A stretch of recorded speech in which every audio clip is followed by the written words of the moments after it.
Is our educational system addressing the labor needs, the social issues, and economic challenges of our country?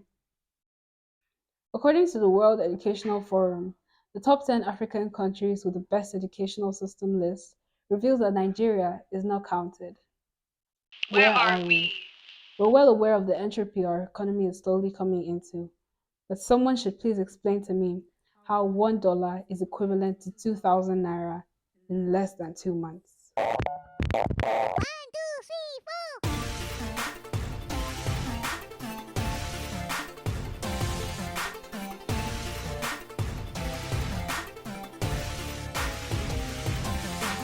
Hi, if you're new here, my name is Medaya Johnson.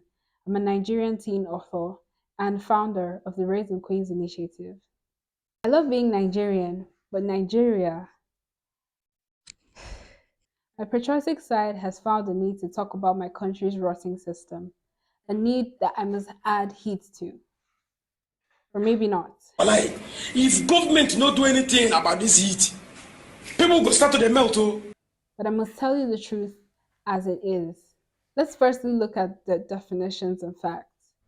Education is the process of giving or receiving systematic instructions tailored by government or the community to its citizens so that they could impact the gross domestic product, GDP, of the country as a workforce.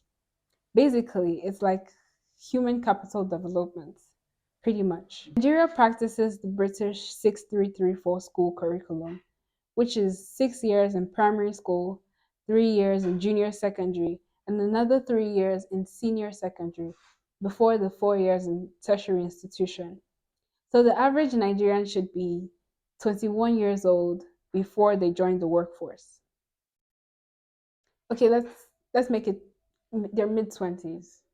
This educational system that was handed to us over 100 years ago by the British colonial masters was made to create obedient employees for their workforce, people that wouldn't question the system.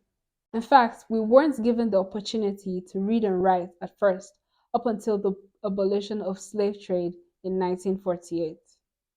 We adopted an educational system that limited us to knowing basics and only what our colonial masters wanted us to know.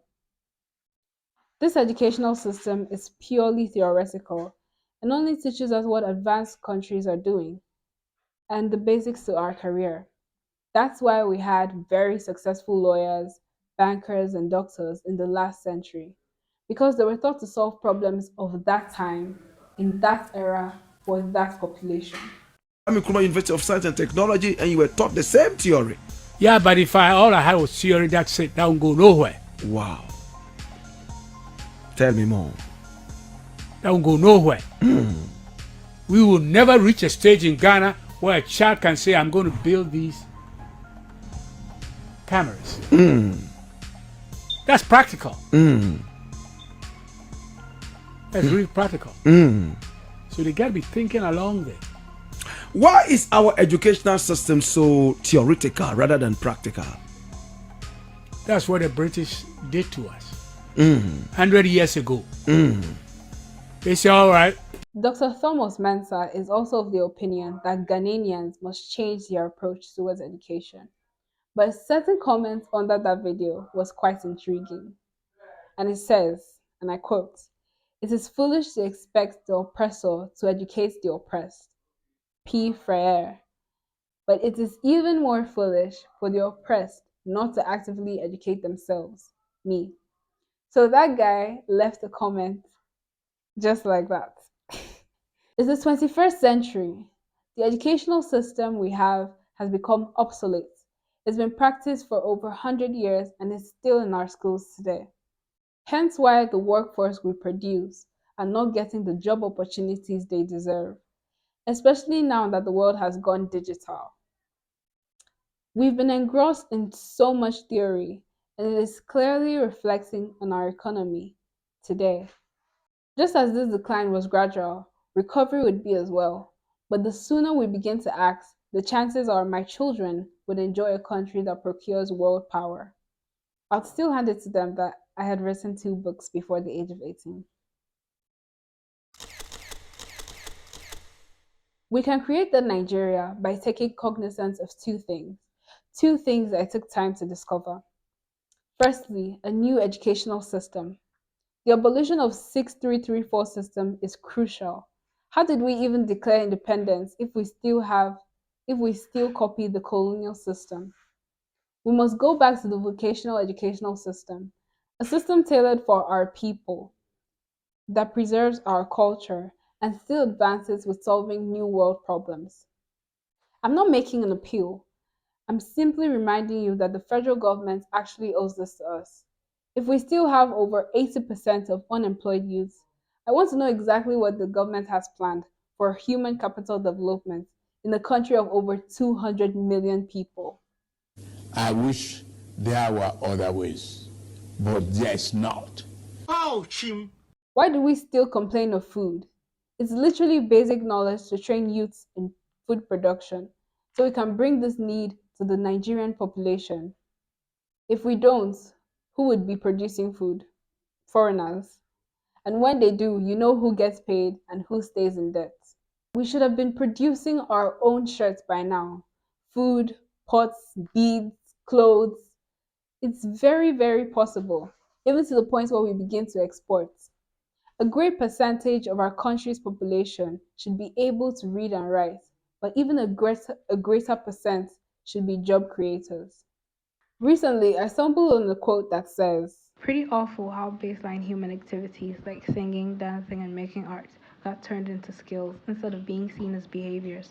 So now it's like the point of doing them is to get good at and them. Not this is a thing humans do, the way birds sing and bees make hives. I understand how this writer feels, and it's true how these things have become some sort of high paying skills when what we should be paid for is creativity and product of our brain. My personal advice to each individual is that we should be students of life. I hate to break it down to you, but nobody actually cares about your sanity and mental health like you do. These simple activities like dancing, socializing, traveling is the most relevant means of education, self-education. In my dialect, we call it Ndongidim, which basically means self-awareness. With all these human activities, it's easy to reflect on your life and continue your path to self-development and self-improvement. Educating yourself about yourself is the drive behind purpose, value creation, and self discovery.